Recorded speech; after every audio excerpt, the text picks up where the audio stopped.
Now, say my name. The Rolling Bad Podcast. You're goddamn right.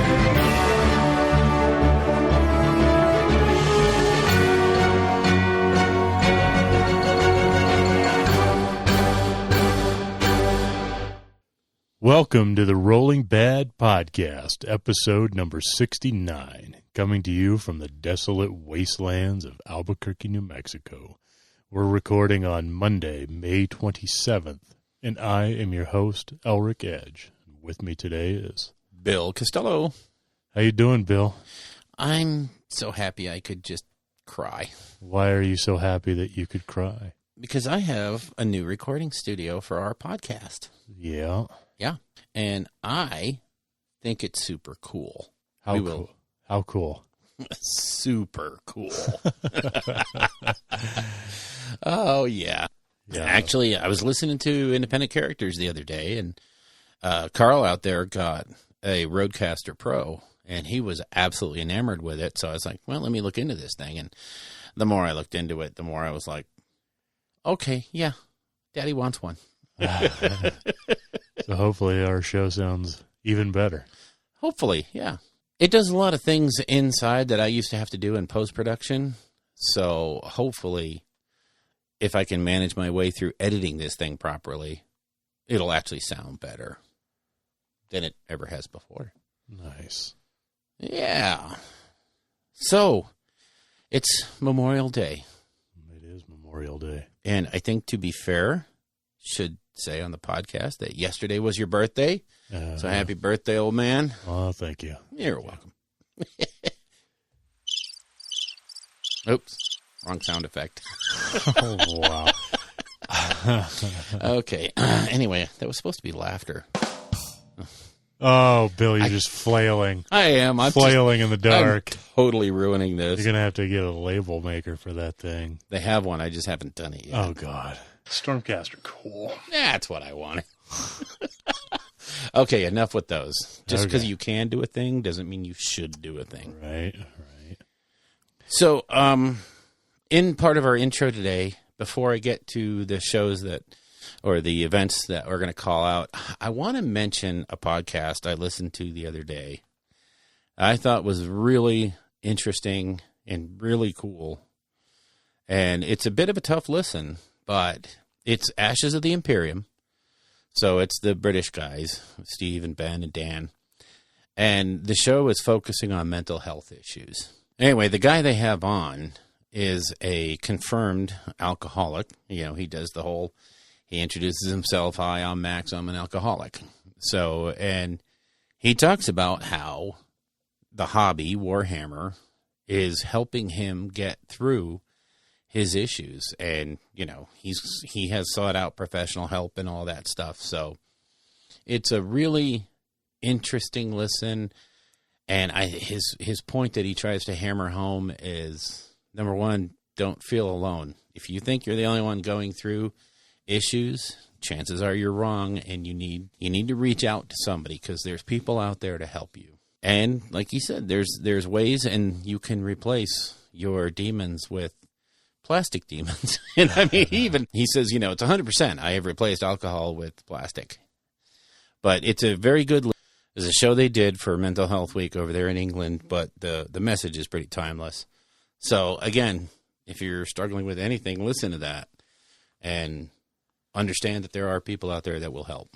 So definitely a good episode. Episode number 26 of Ashes of the Imperium. So nice. As far as events go, we got 2 events coming up this weekend. The Animosity Worldwide event is going to happen. Okay. So that one you can get all the details on Facebook. And then the Bug Eater GT out in Omaha, Nebraska is this weekend. And I do have to apologize to Corey because we were supposed to record his bit this weekend. But obviously everything went to heck in a handbasket and he can't manage a recording today. So what we'll probably do is get him on for a wrap-up after it's over. Because tried and failed to get those guys, both the guys for Bug Eater Corey and the guys for Summertime Slaughter to come on, but it was mostly my fault that we couldn't do it. I just couldn't manage the time correctly. So I owe those guys definitely an interview for sure. So you failed the community once again. Yes, Okay. I have failed the worldwide AOS community. Well, you know. I should be put down like a dog. I'm willing to give you another chance, Bill. My 453rd chance? Yeah. Yes! So also coming up, July 27th through July 28th, still have the Summertime Slaughter. You can still go out there and look it up. Check out all the info you need. I haven't heard anything about it being sold out, so it may or may not be. I'm going to try to touch base with them because we still have time to get them on. So, In sunny Phoenixville, Pennsylvania. and then, of course, there's Flying Monkey Con, which you're going to. Yep. When is that? Yes. That will be the weekend of Flying Monkey Con is June 21st through the 23rd. Okay. So we got a few 3 weeks on that one still. So. Is the weekend after Father's Day. Oh, very nice. Very nice. Not being a father, I don't generally hold much with that holiday. Well, you know, that you know of. Yeah, okay, good point. Good point. I have not spread my seed into the world. No. Okay, anyway. Oh, boy. Gee, that they went all biblical. Why? Yeah. All right, let's move on to new stuff. Okay. Well, for pre-release this past Saturday, it's all Necromunda and Blood Bowl. So I really don't think there's anything there we need to hit. No. It's not So- even really exciting stuff for either Necromunda or Blood Bowl. Yeah, it's like the Hobbit team. Yeah. And- Halflings, Bill. Yeah, Halflings. Halflings. Oh, gosh. My bad. That is, don't go all TSR here. Yeah, let's not screw up the IP. Come on. Yeah. Which are, I don't know, whatever. Blood Bowl is Blood Bowl. Yes. And then for Necromunda, isn't it just that Cal Jericho or something like that? Yeah, it's there's just some, there's cards and some other things. If you're big into it, there's pre-orders up for Necromunda. Go check them out.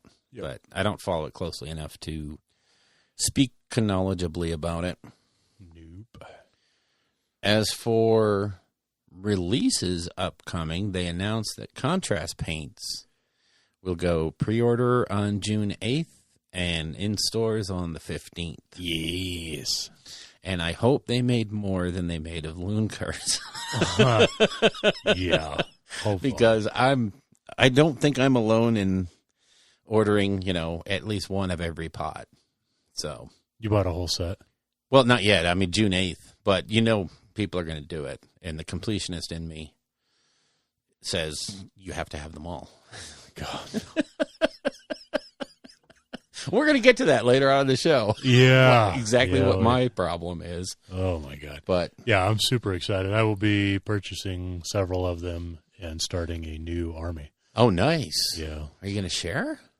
Well, it's not set in stone what I'm going to be doing Okay. yet, but it'll likely be Chaos Space Marines. Oh, very nice. Yeah, because I don't Nice. know. Nothing in AOS really leaps out at me at the moment. So. Okay. Just stay away from my Night Lords. So I'm just saying. No, Just- it'll be Black Legion. Oh, cool. Very nice. Yeah, Chaos Undecided. Very good. I've just been watching some of those videos about the contrast paints and the guys that actually have them in their hot little hands to play with. And Yeah, stuff's ridiculous. yeah, the stuff they're showing that they can do is just, it's over the top. I mean, it's I hate to say it, but it really is a game changer. And Allegedly. when you sit there and you think about painting miniatures, you have to go, really, what can change the game? I mean, a new brush? No. A new pot of paint? Yes. Yes, it can. So, Okay, I'm excited. tinfoil hat. Do you think this is a step closer to Games Workshop releasing pre-painted minis? Oh, wow. Because they'll just be so much easier to paint that they can just paint them themselves and then ship us the fully done thing.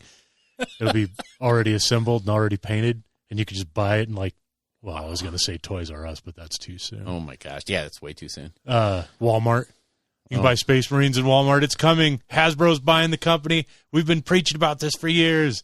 The takeover's coming. I hate contrast paints now. That's a future I don't want, Rick. Yep. Yep. They're just easing us into it. Wow. That's, I can actually see GW doing a line of pre-painted stuff, but never I'm all converting. For it. I'm all for it. Oh, no. I don't care if they're Ultramarines, man. I'll buy them. I'm just, I'm wondering if they would ever test the waters just to see how that would go. But, that gigantic 2-foot tall Space Marine or whatever it is that's coming out is apparently supposed to be pre-painted. is it really? Yeah, that's what I heard. The Gundam? Yeah. Oh, wow. I thought that was a model you No, had to build. I heard it comes pre-painted as an Ultramarine. Wow. I heard.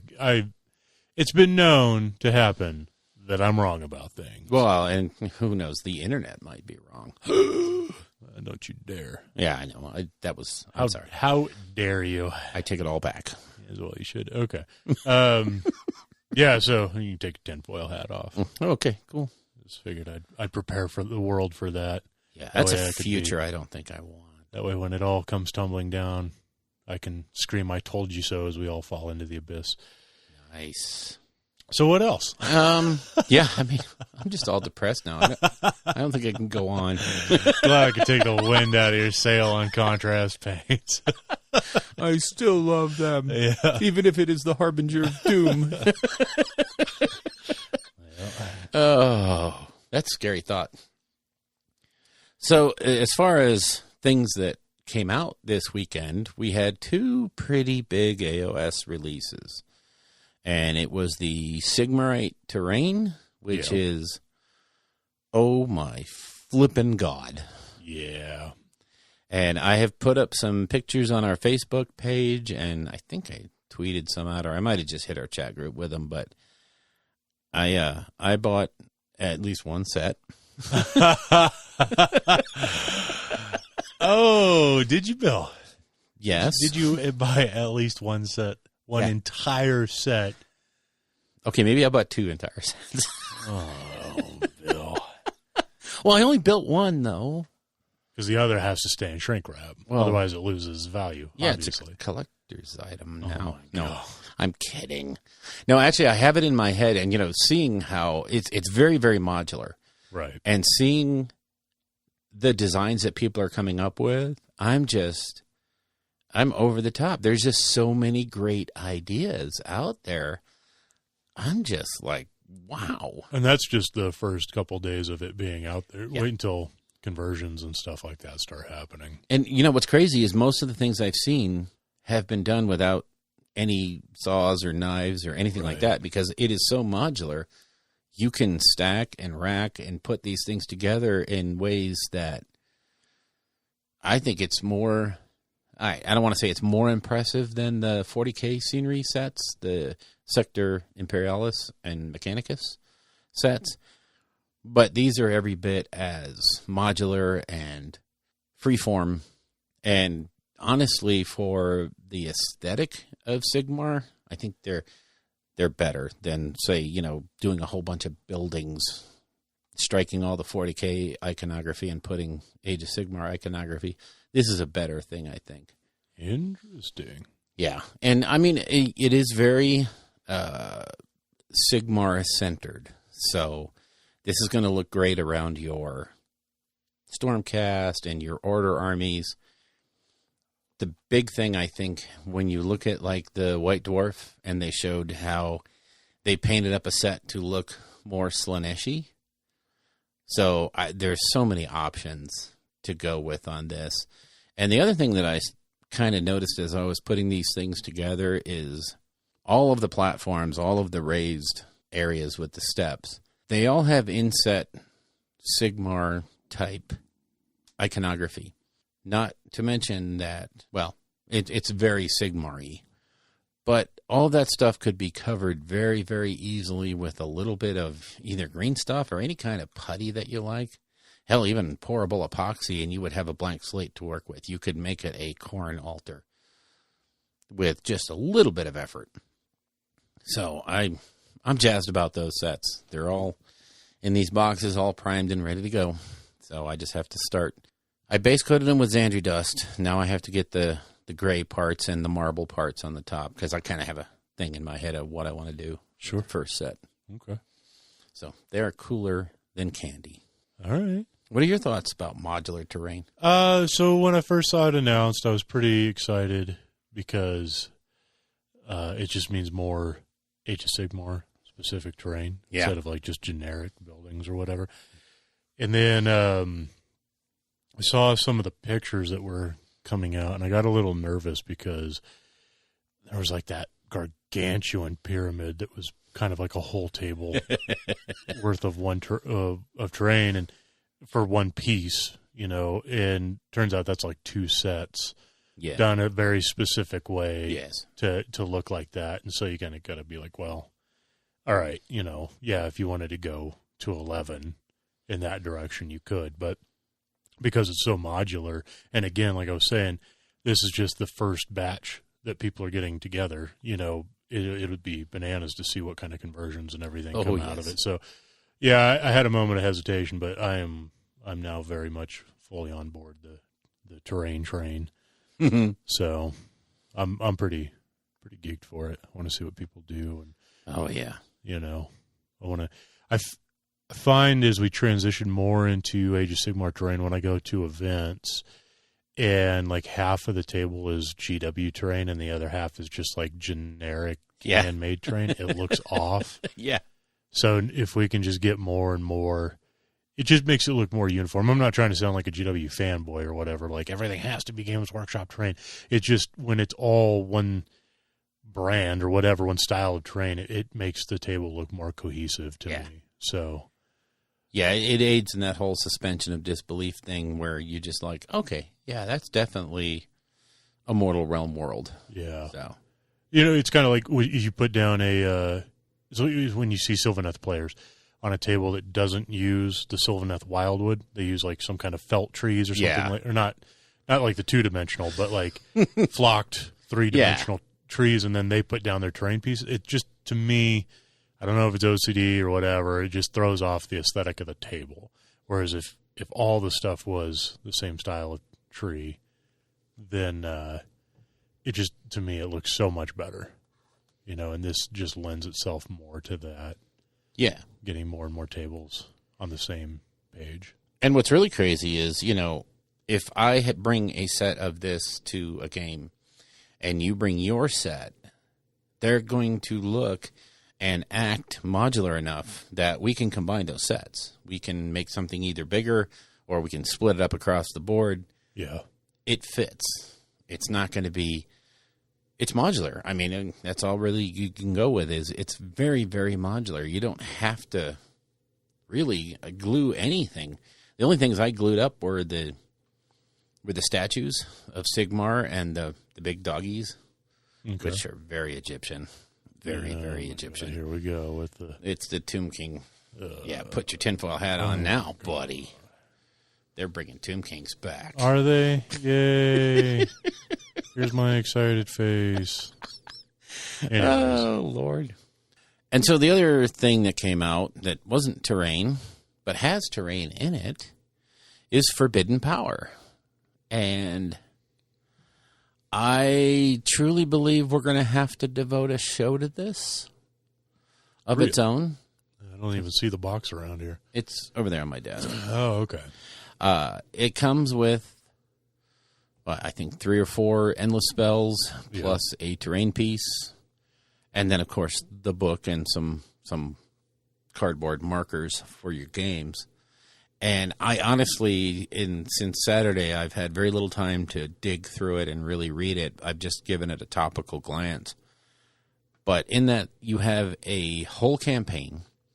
You have artifacts that level up as you play campaign games.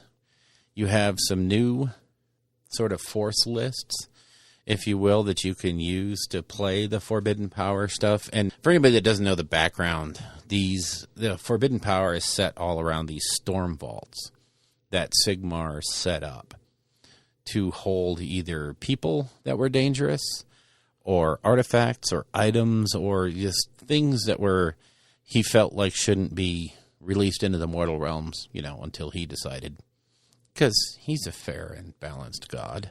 Yeah, he's shown time and time again that he is capable of great forethought. And judgment, yeah. Yeah. So anyway, God, dork. Lariel should be in charge. Anyway,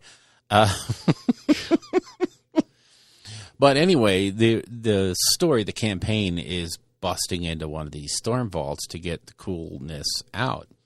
And on the Night Haunt side, Lady Olinder is leading a charge to go get this stuff with her Legion of Grief, which is a new thing that's in there.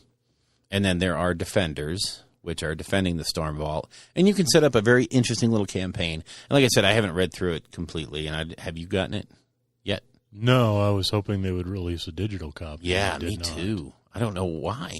Yeah. But it's probably because without the box, you need the stuff that's in the box to play the campaign. And I think they have that little kind of rule in the back of their heads that if you need something to play with this, then it has to be part of a box set. So, fair enough. So, yeah, but I would definitely want you to take a look at it and see it, learn it, know it, live it, before we talk too much about it. Because it's not a huge thing, but there's a lot of intricacies in that campaign, and that tickles my fancy. The campaign stuff just makes me happy. Ooh. So, a fancy has been tickled. Yes, right here live. So that Forbidden Power, I'm not saying that's a game changer, but it does add a new way to play and a campaign system. So if you're looking to do like a narrative weekend or something, you could definitely take that as your starting point, or even the gist of your entire campaign and run with it. So very, very cool. Nice. So really what we should be looking at is how we can inject this into hyper-competitive match play to break the game. Oh, yeah. Yeah, I'm sure there's... Okay. How are we gonna incorporate leveled artifacts? I'm just kidding. I think it's going to be really, really easy, and someone is obviously going to come up with the sort of judgment levels. Well, I've leveled it to 5 now, and so it's got minus 13 rend, and nice. And it kills Nagash in one hit. I'm all for it. Yeah. I'm all for it. What else we got? Let me see here. What else do we have?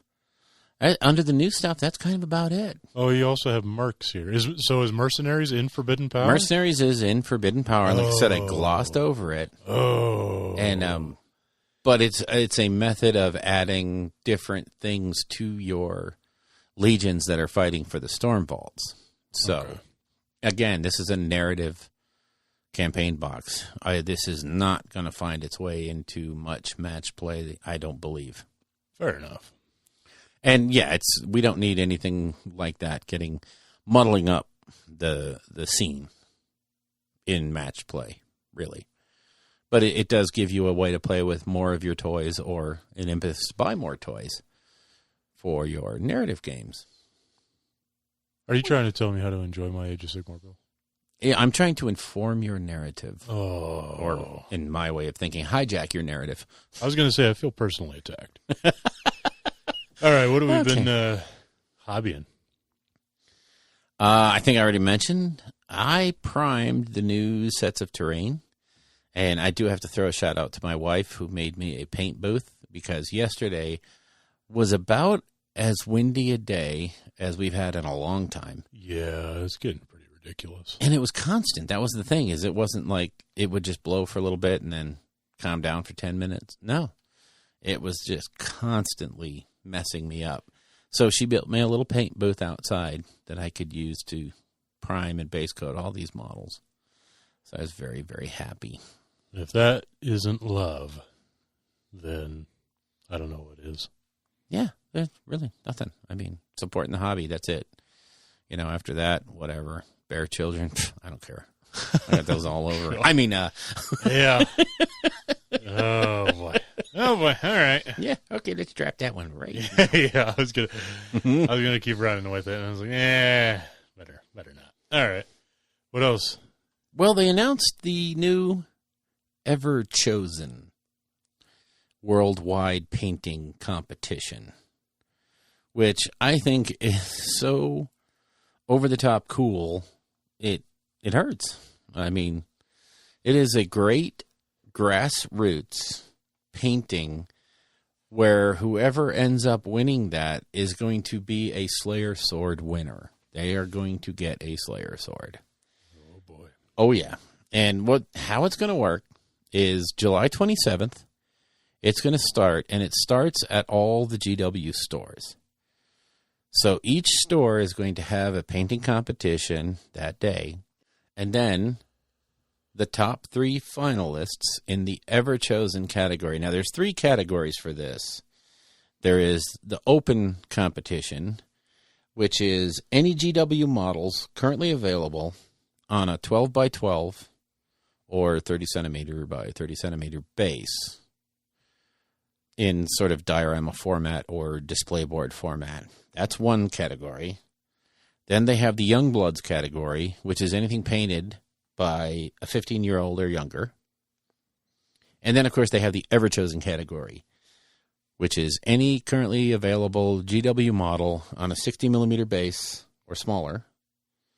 And that's the big one, because those models are going to be judged, and then the stores are going to, and I believe they've left this up to the store owner's discretion, but the top 3 models from each store are going to be funneled up to a worldwide website where they're going to be voted on by, well, everyone, even you.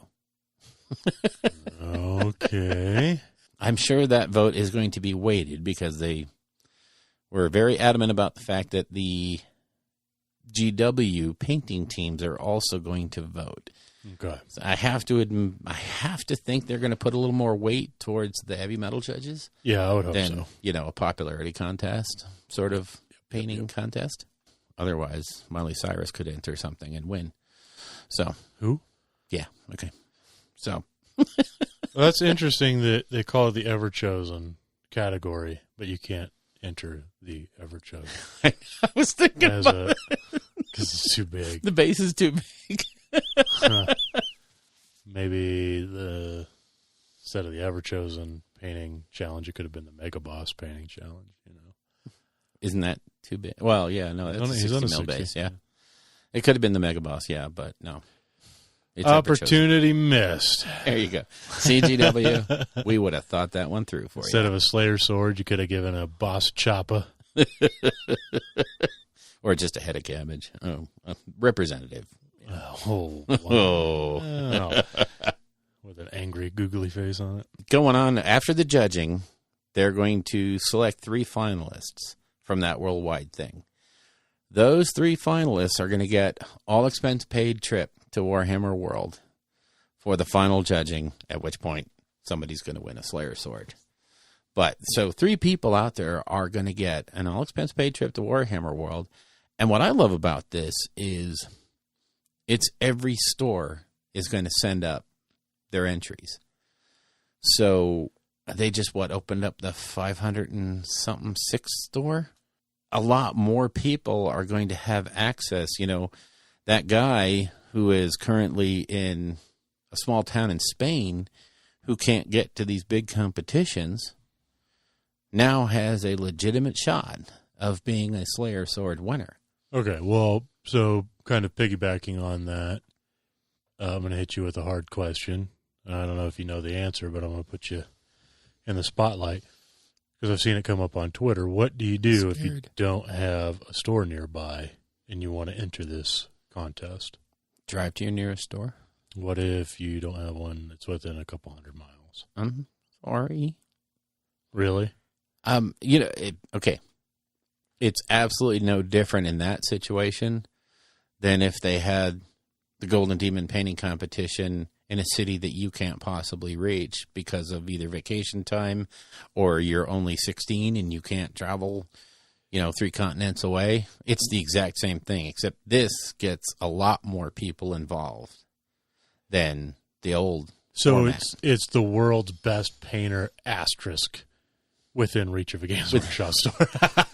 I'm just kidding. Okay, yeah. I mean, it sounds like for places that don't have easy access to a store, maybe that would be an easier road trip than trying to fly to to Nottingham or yeah. Chicago. You just get together your best model and drive over there and drop it off and hope for the best. Exactly, or mail it to the store owner. I'm sure I'm sure they want as many entries as they can get. Yeah. So, and they will probably be pretty darn accommodating. But you're right. I mean, there are places that aren't served by a local GW store. Do we care about those places? Not since we got ours. I was going to say, I used to sit there and I would crap on everything that was centered at a Warhammer store. But now that we have ours, I'm like, yeah, that's totally fair. It's just totally right. If the Tatooine of the United States can get one, then everybody else That's should. right. That's right. I don't know why you're lagging behind. Yep. So Sounds like a personal problem. my hypocrisy is real. Yeah. So, yeah, I mean, I think that Everchosen is a really cool thing to do. Definitely. I'm looking forward to seeing not only just entries in general. I think this kind of an event will bring out another level from some of the high-end painters that we see regularly as it is. And then hopefully it will also bring out, because every now and then you see stuff pop up on Twitter from people that you don't normally follow. And it's just like, what the hell is that? Yeah. That is so beyond what I'm used to seeing. So maybe this will draw some more of that kind of stuff out too. Well, and just the idea that, let's say, from our local store, the young lady that's painting your stuff. Right. She does amazing work, and no one's ever heard of her, even inside of our community, before there was a store here. Now she has a legitimate shot to get one of her models on the GW website to be judged by the entire world, and people will recognize that she made the cut. Yep. And it's that kind of thing. We're going to see a new generation of painters, or at least a new selection. We all know Tyler Mengel is pretty damned amazing. We all know Vince Ventrella is pretty damned amazing. Goes without saying. Yeah. But I also would like to see that guy from the Boise, Idaho store, what he's doing. Right. It might be just as good. And this is going to hopefully get a chance for him to get his name out there. Good times. Yeah. I'm excited for it. Me too. So at this point, I think we're going to take a quick break. Cool. Okay. Have a little bit of lunch, dinner thing. And then we'll kick off our lore segment. Ooh. Welcome back to the Rolling Bad Podcast, where we're going to talk about... Jesus Christ. Yes, we need a laugh track for America. Okay. So in our lore chunk of the show, we're going to talk about the 6 pillars of the hobby. Yeah. Okay. Yeah. So break it down for us, Bill. What are the 6 pillars, and then what are we going to do to describe them, rank them, etc.? Well, it's a idea that we directly stole from the Independent Characters. They did a show, I think it was back a while, 176, I think, where they talk about the pillars of the hobby. And basically what we're getting at here is the 6 major aspects of the hobby, miniatures type gaming hobby. And that would be playing the games and going to tournaments, going to play a game of Garage Hammer or friendly local game store Hammer, that kind of thing. And in that is also included building lists, list hammering, math hammering, all that stuff that goes Theory around. hammering. Huh? Theory hammering, yeah. Oh, theory hammer. I thought you said beer hammer. Oh, no. But that works too. Yeah. The next pillar would be painting, which is, either What's painting to Golden Demon or painting to tabletop or painting with contrast paints to save the lives of people like Elric. Oh, yeah. Pre-painted models. Yeah, coming. Oh, God. The next one would be assembling, actually putting the models together, converting doing all the crazy things that we sometimes do with our models. The next pillar would be socializing, which, some people just get a kick out of going around and talking about it. And, included in that is, podcasting about it. But, some people go to tournaments not really to play, but just to hang out with people they've met over the years and be friendly. So there's that aspect. Then there's the one that's near and dear to my heart, which is collecting. So, because, like it or not, this is a very collectible hobby, and GW it's not lost on them that they can make products that have nothing to do with the game. As I look over at my 2 sets of, Horus Heresy coasters. So, yeah. And last but not least, the lore segment. Some people actually devour all of the lore for these worlds, but they don't play the game. That's not what appeals to them. So the idea is that we're going to basically talk about each one of these and how it sort of, has had an effect on us. And then, of course, we're going to rank them as how we feel they belong in our personal rankings. And maybe it's just something for you to think about, too.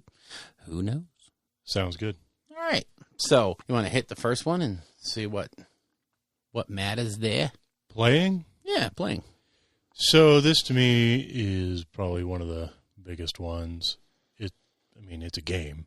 Right. And really, what's the point of a game if you're not going to play it? You can collect it. Can you, Bill? Yes, you can.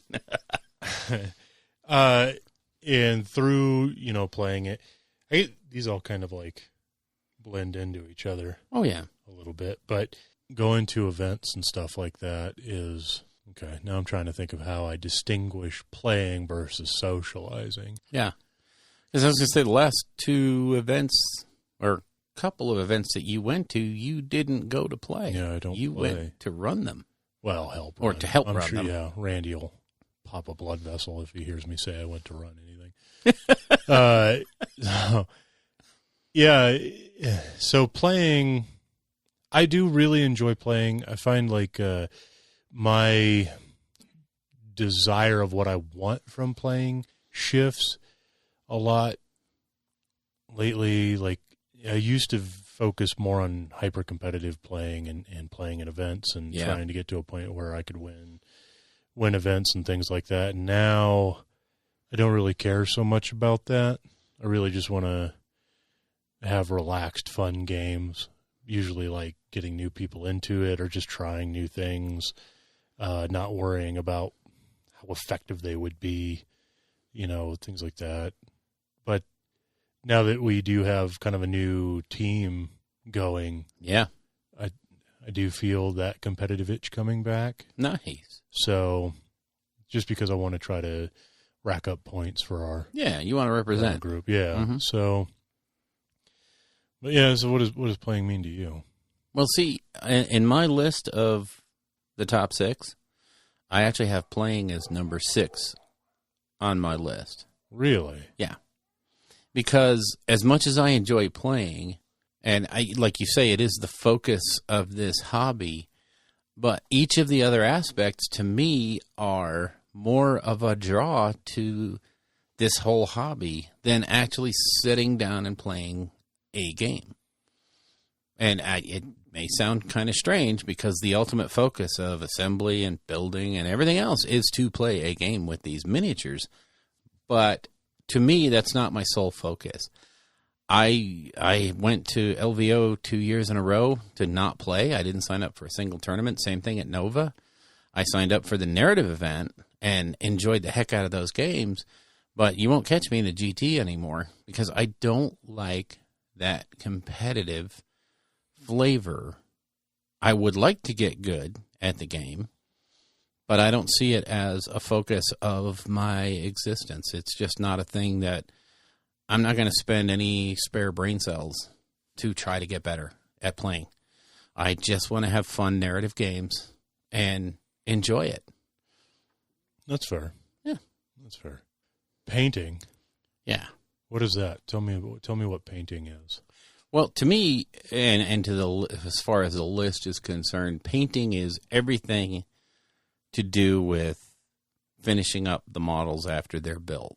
It's whether you decide to try new things, whether, if you're someone like, Martin Orlando, where every miniature is a work of art, or, some other people where it's 3 colors, base coat, a highlight, a dip, and you're on the table.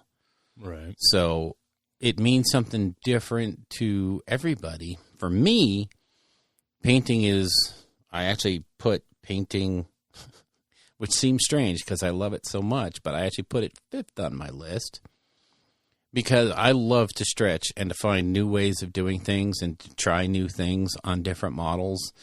And I love exploring all those things. I know I'll never be, quite up there with the greats, but I still enjoy the heck out of learning new techniques and reading those books and watching the videos about painting techniques. So I really get a kick out of it. I think it's a ton of fun.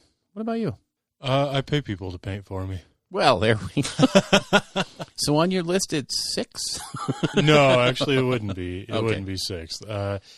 I'm really hoping that these contrast paints kind of help me get back into painting because I used to enjoy it at one point in time. I was going to say, yeah, you had a lot of painted stuff. Yeah, it's just I don't know anymore. It's hard to justify the time to put aside to paint models. So I'm hoping to get back into the groove of that. Yeah.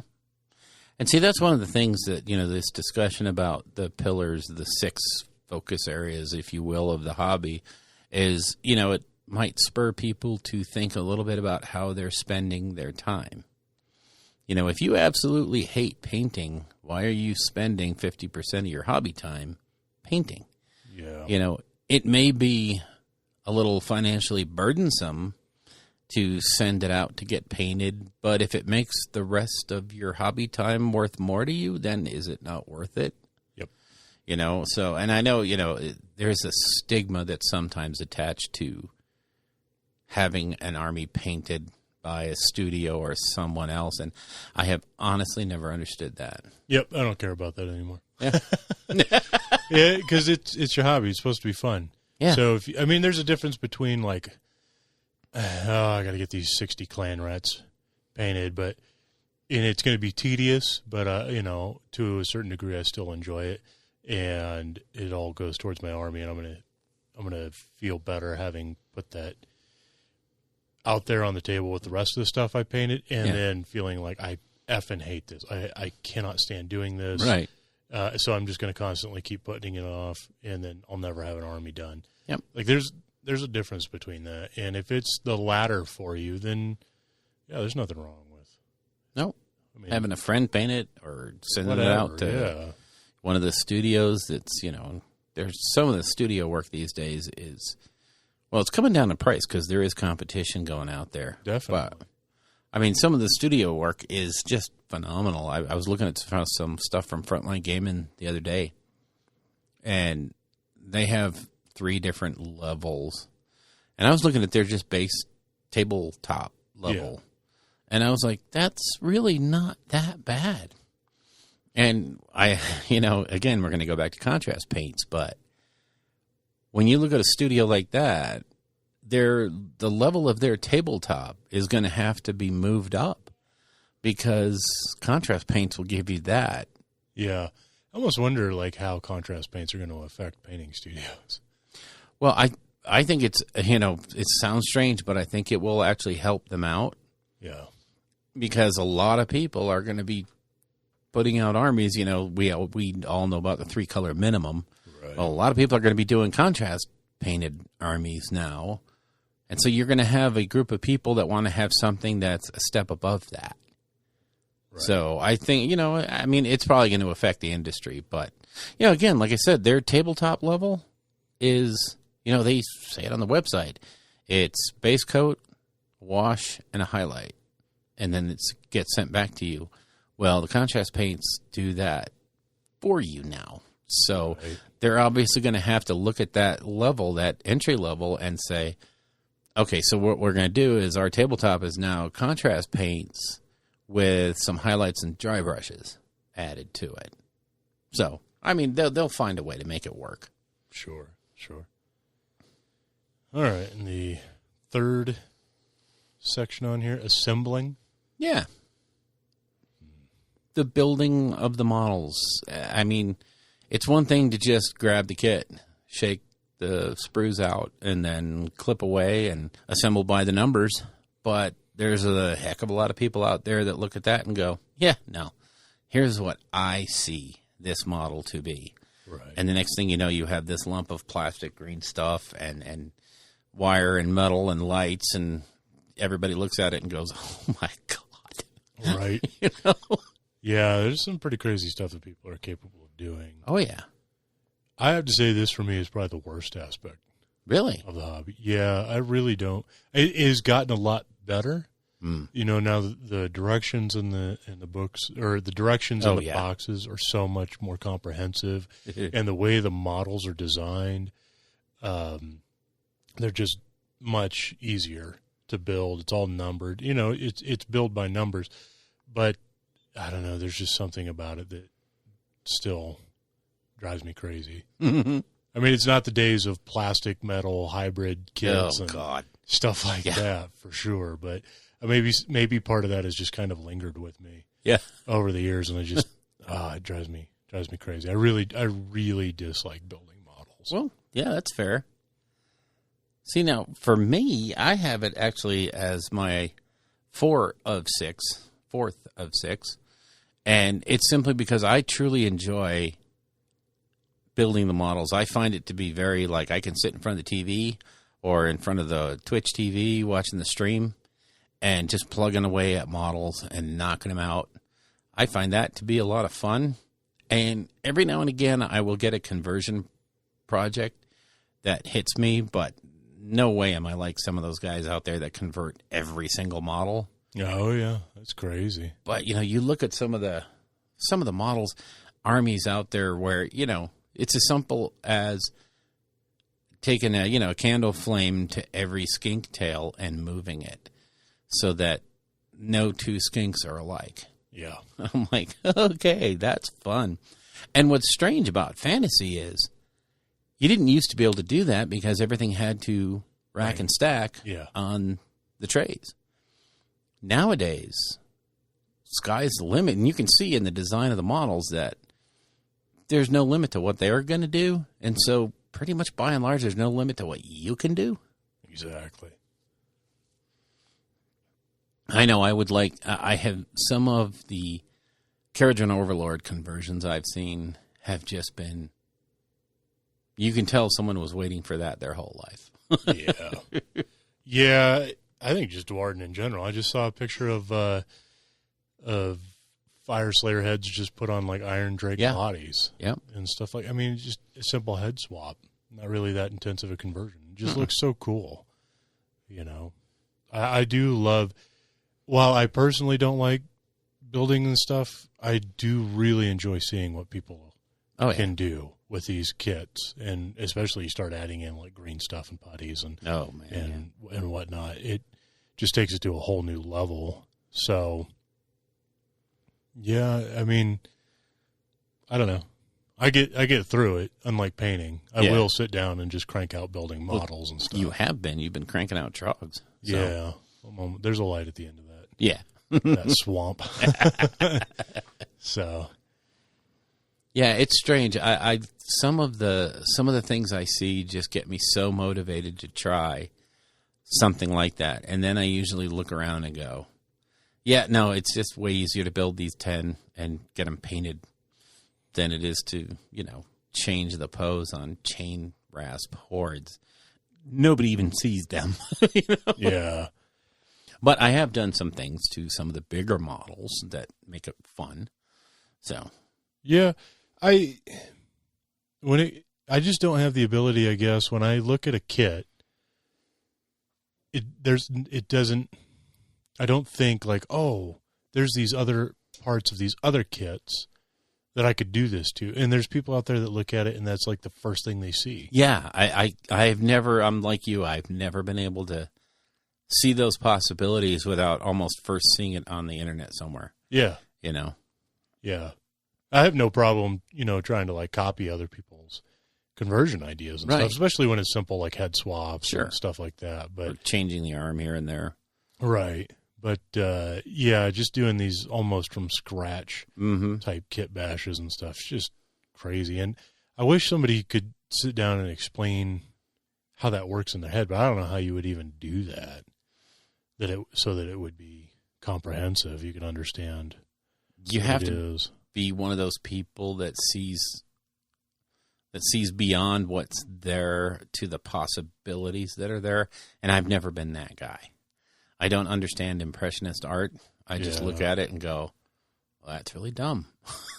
Or, I mean, you even see this pop up on Twitter and stuff. People will have like a half converted idea and it didn't work on their original project. So they leave it to the side and then they try to add it to projects over the years until finally they find something where it does fit. Yeah.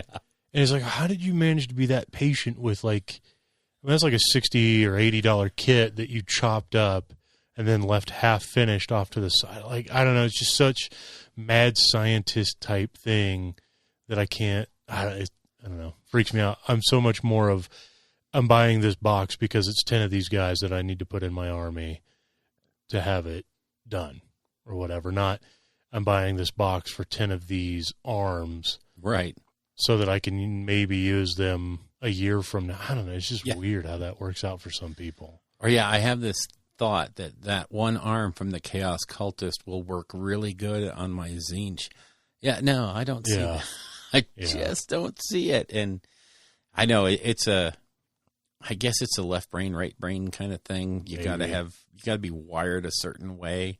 I don't know if you can actually, I mean, I'm sure you can learn it, but that's so strange.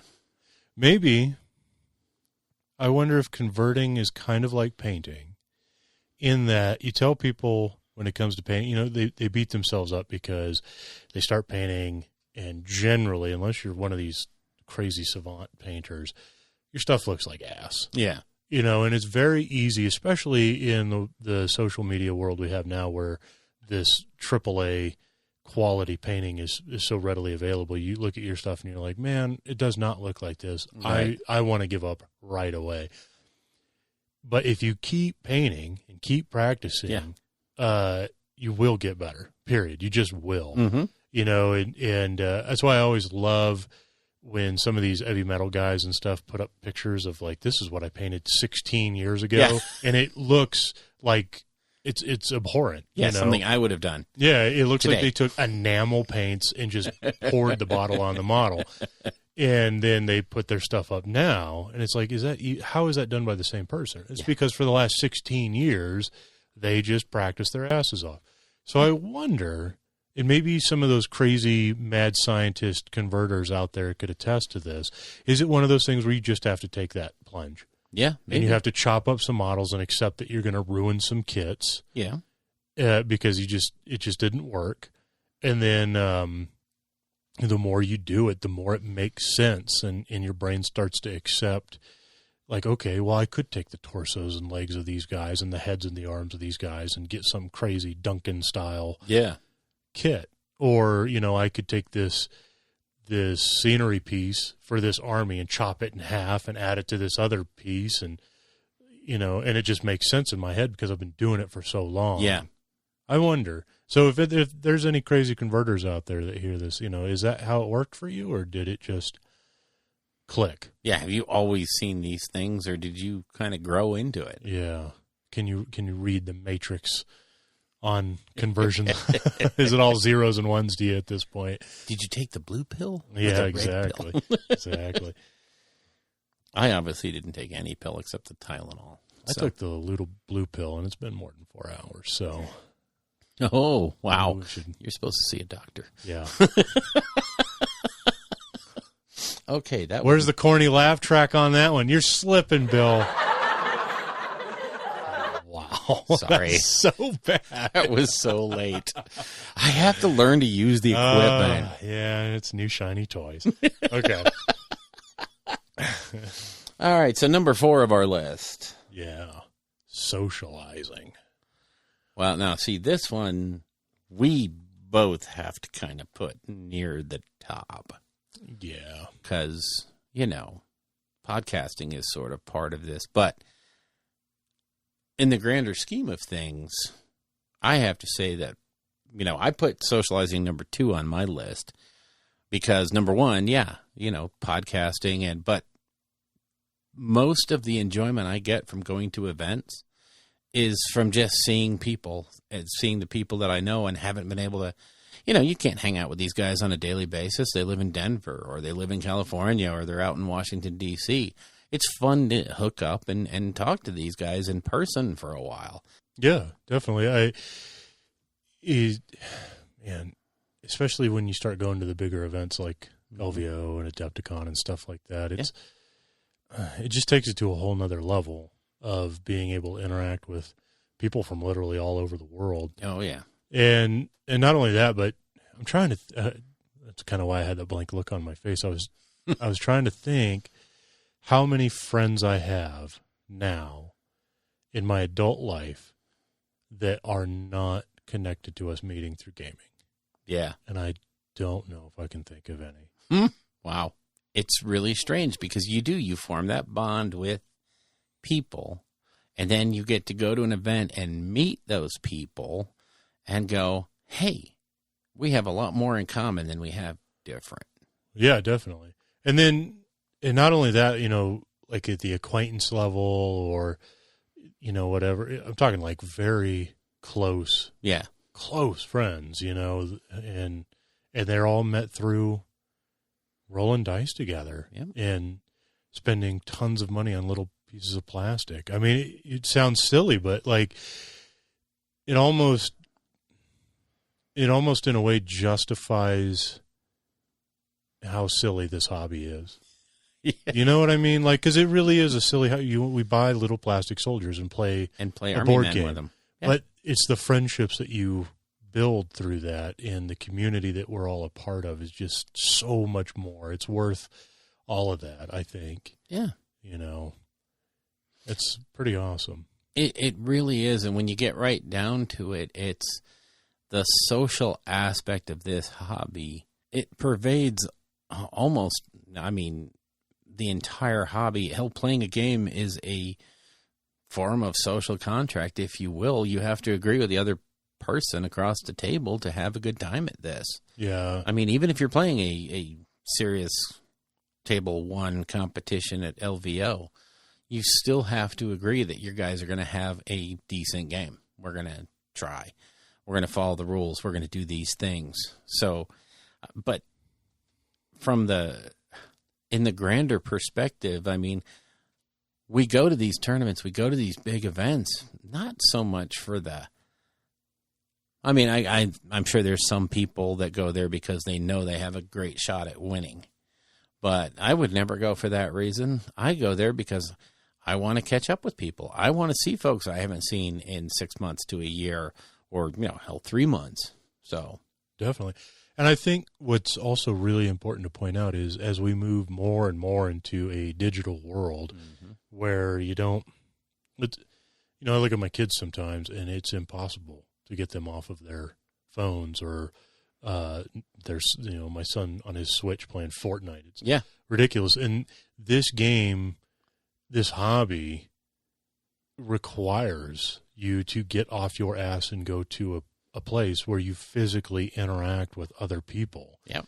And the fact that, and it's not just these huge events like the ACONs and LVOs and Nova, where you get thousands of people together to interact with each other. It's going down to the local game store. It's going over to your buddy's house to play these games. You are forced to interact face to face. It's one of those, current things in this digital world that still requires analog interaction. Yeah, it's I really enjoy that.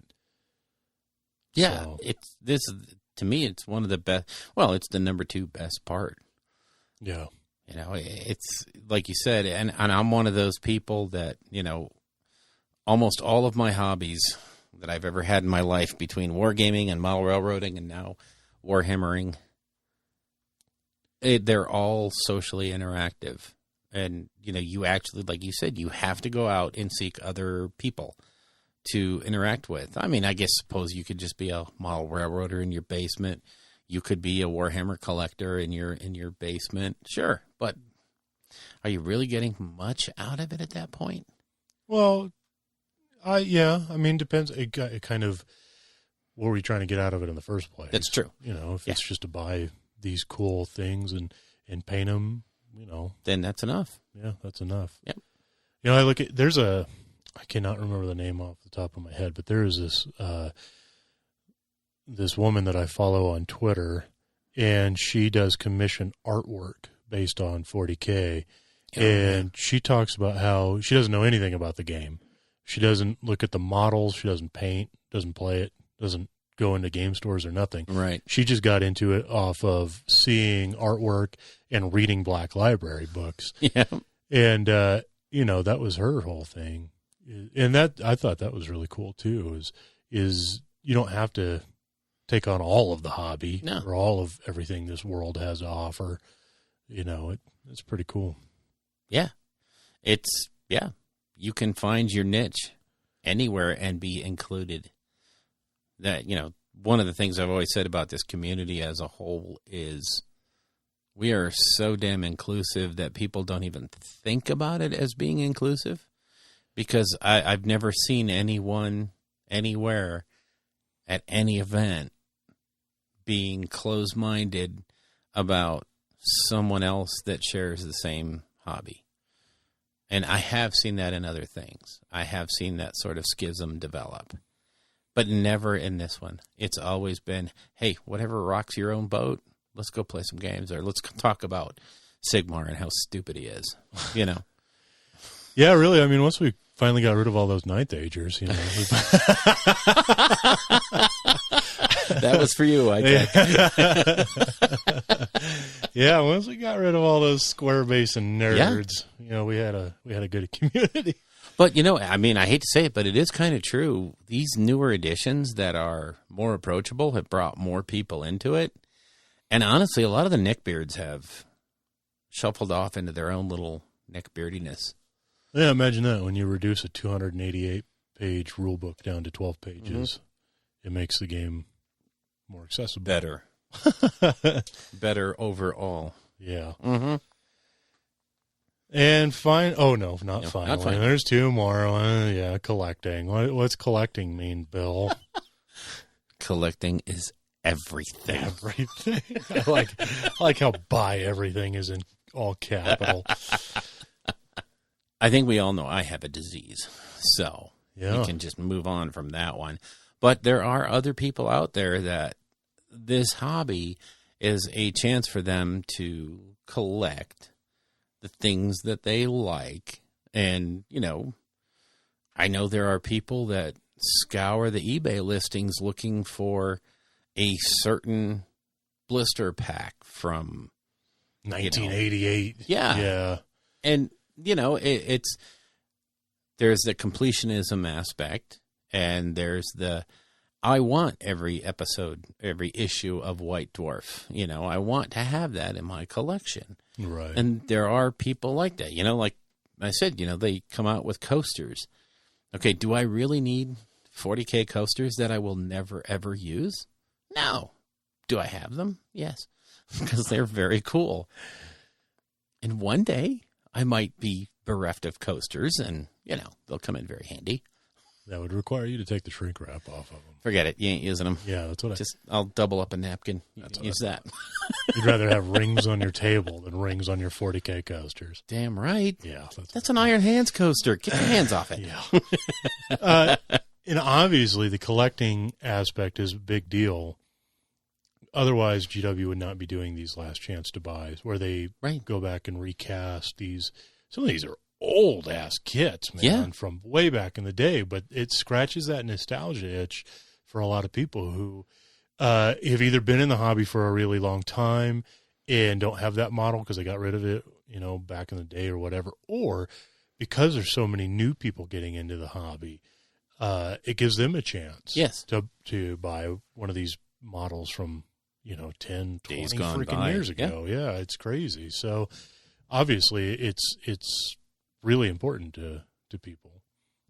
Well, and there's also that group of people that look at some of the older stuff as quote unquote street cred. Yeah, I know you're going to see this soon, but there's going to be armies out there that are all new Sisters of Battle, and they're nothing but the new models. Mm-hmm. And you're going to have that guy at the game store that hauls out all the old metal Sisters and go, back in my day, Sonny, this is how we did Sisters Battle. None of this newfangled plastic crap. So, and everybody's going to laugh at that guy because his models aren't going to look nearly as good as these new Sisters. I'm sorry, is that Flash or does she have? Oh yeah, she is. Yeah. So, I mean, but there literally are people that look at it as I need to have some of this older stuff. I have an RTB01 set that I will never, ever, ever open, ever. Yes. Not because when I first bought it, it didn't strike me as I have to save this for later. But over the years, I didn't open it, and now you look at eBay, and some of those RTB01 sets go out there for $100. Yeah. And it's going up all the time. Yep. So, but to me, it's the nostalgia of it. I remember where I was when I bought this set and went, oh, these are the coolest things ever. And I bought like 20 sets, and, I have one that's not open. Yay. So, but yeah, for me, collecting is a thing. Yeah. It's like listening to a heroin addict talk about how great it is to go down and get a score. Looking around your room. Well, yeah. Like I told you, I was really upset when I found out that in the paint range, there's 2 different Thunderhawk blues. And I thought I had all of the paints. Then I find out that there's a layer Thunderhawk blue and a dry Thunderhawk blue. Let me tell you something. I was tearing my ass down to the store and going, I want this paint. Not because I needed to paint anything in Thunderhawk blue, but I'll be damned if I didn't have it on my shelf. Yeah, well, So yes, I have a disease. I am an OCD completionist. Yes, I am. Where's if that's the case, where's your Skaven? Oh, your wife has Skaven. Yeah, she has Skaven. So she's the one that does those. Where's your old school Sisters of Battle? I don't have them. I can't be one of those people that says I was playing Sisters when you were. I do have Squat somewhere out in the shed. So when the new Sisters drop, are you gonna snap those up? I don't think so, because in the beginning they're going to be all the rage. Yeah. And then as we move on, I love their aesthetic. I love how they're portrayed and how they look and all that stuff. It's just not an army that ever really reached out and said, take this. Same thing with like Slaanesh. Beautiful stuff, but it doesn't flip my switch. Okay, so you have some limits. Oh yeah, I do. I don't have every army, not even by a long shot. Yeah, no, that would be a bit much. I know people who do that. Oh yeah, and it's Ryan. No, I mean I legitimately know people that have like 3,000 points of every single army they make. Yeah, it's crazy. And at a certain point, like, what are you doing? You can't even play that much. Yeah. Unless you're like some studio that is doing battle reports and stuff that's like that. I can understand that. But when you're just sitting on, I don't know, a house loan worth of plastic. Yeah. It's scary. Yeah. But, if it floats your boat, it's that to each thing. his own. And, I always say I'm a completionist, and, I really am. With the Horus Heresy books, they're expensive, but after I read that very first one, I was like, yep, I'm going to get all of these as they come out. Well, I mean, just some of that good stuff I understand, especially because the quality of those books and then the storyline, especially if you're reading along with the Black Library stuff. Yeah. And then if you actually play Horus Heresy games, yeah, I mean, I get it. Yeah. But yeah, some of this other stuff, Bill, Yeah, it's a little Some weird. of this other stuff. Just saying. But see, that does lead off into our last pillar of the hobby, which is the lore. Yeah, the background. And, to me, I put lore number 3, mostly because we all know I had to put collecting as 1 and socializing as 2. Right. But really, one of the things that has always drawn me to the GW world, multiverse, if you will, is the lore. Yeah. And the crazy depth that they go to portray it and to make it awesome. Yeah, I can't think of the countless nights that I've spent out in front of the game store after it's closed, just talking about not even lists or the game, but just talking about which Primarch could beat another Primarch, or where the Tyranids are headed, or what the deal with the Orcs is, or just it's unlimited almost in what you could talk about, how fleshed out this both. Obviously the old world's gone, but Age of Sigmar is finally in its stride, and they are just dumping material for that game like nobody's business. And then obviously 40K is bananas, crazy. So I thought it was interesting that they released that set of cards for the Horus Heresy. Playing cards it was either last week or the week before. But it's a deck of playing cards where the back of every card is the cover of one of the Horus Heresy novels. And so they've covered the 52-card deck and 2 jokers. They have 54 cards in there. Each one has a different cover. Yeah.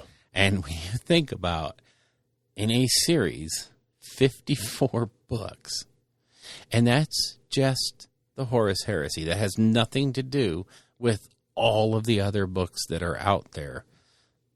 Hundreds. And that's not even all the audio dramas and novellas and not even other stuff that's out for just the Horus Heresy.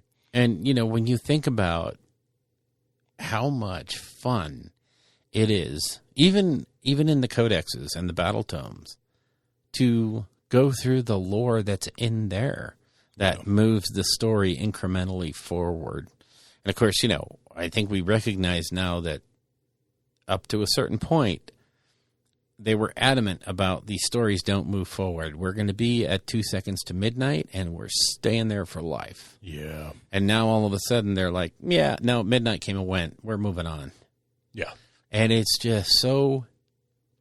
There's a part of me that loves it that they're moving on, and a part of me that's like, but wait, you had so many other stories to tell back then. Oh, what are you doing? But, I mean, it's, like I said last episode, I just finished Plague War, and I'm like, I'm ready to camp outside his house to read that next book. Yeah. Because, I mean, he's set this thing up for a...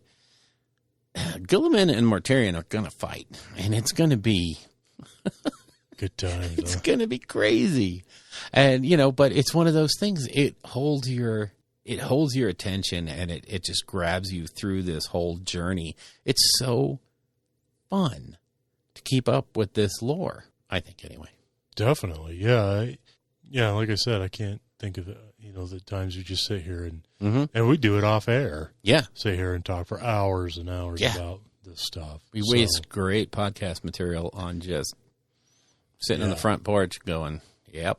Well, that's what sparked the whole is Archeon a god thing. He's just sitting here, chewing the fat about the background. So I know it is. It's so expansive, and when you look at the sum total of words that have been written in this universe, both 40K and Sigmar and the old world, it boggles the mind how much is out there and how much we draw from as we're doing our own stuff. I mean, how many armies have you seen that are based on some esoteric comment made in a book that was written 15 years ago, and yet it captured this person's attention enough that they're still playing that army today? Yep. Well, that's kind of how the Black Templar started. Yeah. It was just like a little studio army, and then it just went crazy, and now they're one of the biggest Space Marine chapters out there. Or, and there's that side of it too, where people, wasn't the Howling Griffins one of those where somebody made it and then they worked their way into the canon? Yeah, I think so. Yeah, one of those. It was one of chapters those like that. Yeah. Yeah, or who was that kid that died? Was it last year or the year before? Oh, yeah. And they put him down The as a Space wolf lord. Yeah, like, Yep. and now he's forever immortalized in the background of 40K. Like, that is how cool this whole background in this world that's been created is, I think. I mean, I know we keep harping on the 40K side of the background, but it's the same way in on the fantasy side. Well, it's the old world and the new world in, the mortal realms. They're getting there. Yeah. And, one of the things that's interesting to me about the AOS narrative lore is they're keeping pace with their releases. They're not just, there's some books that stand out on their own, the Nev Blacktalon stuff. Those are just good books in their own right to read, and they don't really tie back into the history moving forward timeline sort of thing. But when you look at the different Soul Wars books, they are definitely moving the narrative, that is moving the story, that is moving the product. So I like how they're balancing all of that. And they've only done that a few times with 40K, where they actually use the story to lay out, or the lore to lay out where the product is going. Yeah. And I think it's worked, but I think it works better in that setting to just write the stories with the product that you have available. And, one thing that they knock, how they use the lore to inform the product range and vice versa, the product range. Some people knock Guy Haley and the books, the Plague War series, as just a opportunity to get the new product into print. Because he does mention every new kit or new item that came out. Well, yeah, there's some of that, and I don't really blame them for wanting their product in the lore that they're paying to have written. Who knew? So I don't blame anybody for that. But sometimes you just really want to read good bolter porn, and this is where this is what the lore is great for. So many great stories that just wrap this whole world up. And, to me, it's getting bigger and bigger with the Age of Sigmar stuff, where they're telling even more grandiose stories now. And some of them are just awesome. Well, yeah, they turn a whole realm into a donut, because the guy in charge there is a moron. So yeah, I think, have we beat up the pillars? Yeah. So how do we want to rank them? Well, I was kind of covering it along. So I put, my number 1 was collecting, then socializing. Number 3 was the lore. Number 4 was assembling. Number 5 was painting. And number 6 was playing.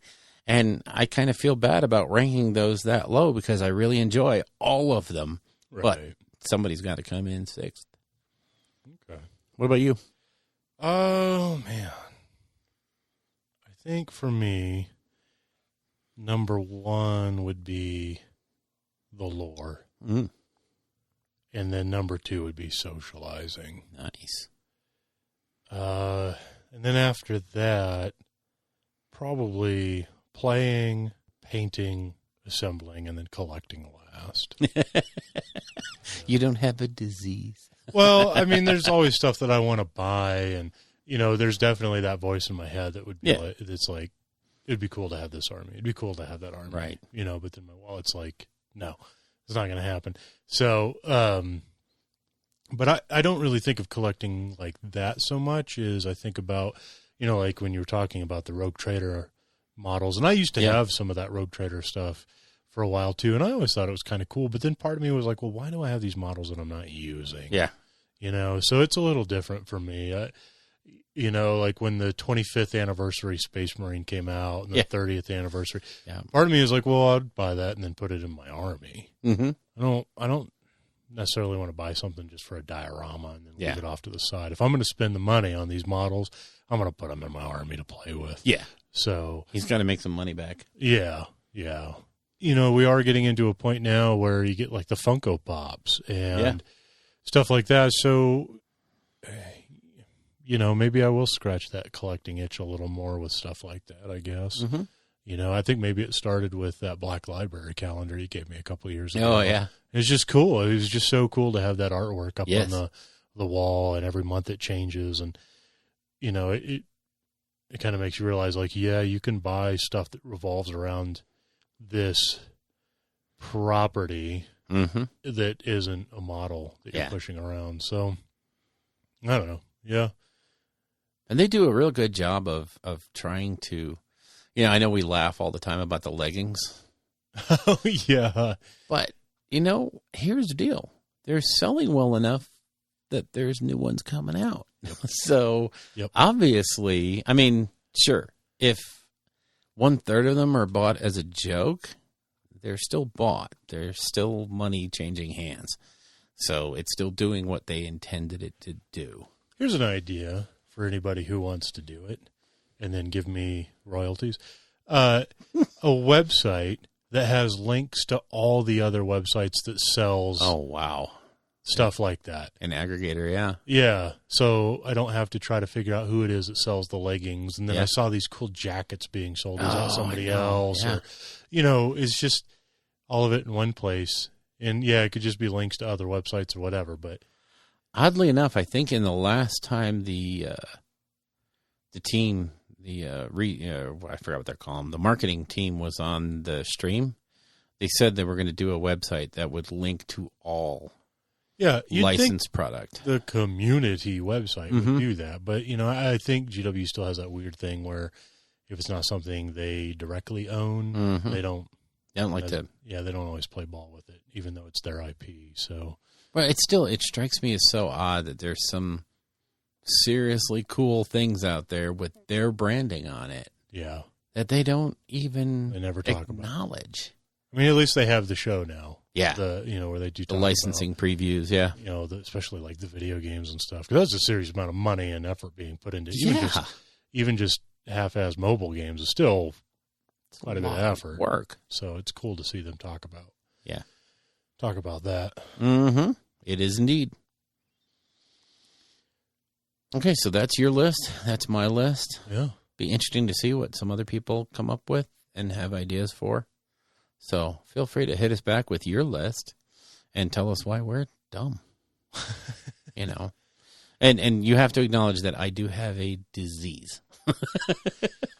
Yeah, when you bought 2 sets of the terrain, that was a bit. And the worst part of it was I bought the second set, because I forgot that I bought the first set, that I had already ordered it. And I'm just like, wow, that's really, really juvenile. You have to get changed to your life. Yeah. Yeah, I will. No, you won't. Yeah, you're right. No, you won't. All right, so do we have anything we want to wrap up with? I don't think so. Okay. I think we checked all the boxes we had in front of us. I think we did, yes. And hopefully this show sounds Yeah, markedly better. yeah. Markedly? Markedly. Sure. Markedly. Yeah. Yes. That one. We'll go with that one. Words are hard. Words hard. Let us know. Cool. What are you doing? Do you smell eggs? Are you having a stroke? I was hoping you would give us a little bye or something. Bye. If you would like to get in touch with us, you can reach us on our Facebook page, www.facebook.com/rollingbadpodcast, all one word. Our Patreon page is at www.patreon.com/rollingbadpodcast, again, all one word. The Twitter account for the show is at rolling_bad, and our individual Twitter accounts are, for me, at Bill Castello, Castello, and for Ryan, he is at RT Gamer. All of our guests on the show will have their contact information in the show notes, and any products that we mention will also be similarly placed in the show notes. The music for the show is used courtesy of Kevin MacLeod at Incompetech.com and used under the Creative Commons license.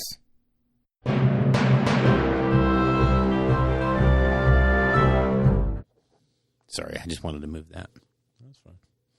I kept sitting there and my neck was starting to hurt. Yeah, kind of do the same situation. Mm-hmm. I don't know why I just don't wear sweatpants to record. Yeah. More comfortable? Yeah. Yeah. Or just no pants at all. What? That's in. Oh, no. I really am going to have to watch everything I say from now on. Well, what's funny is everything goes onto the card in this thing.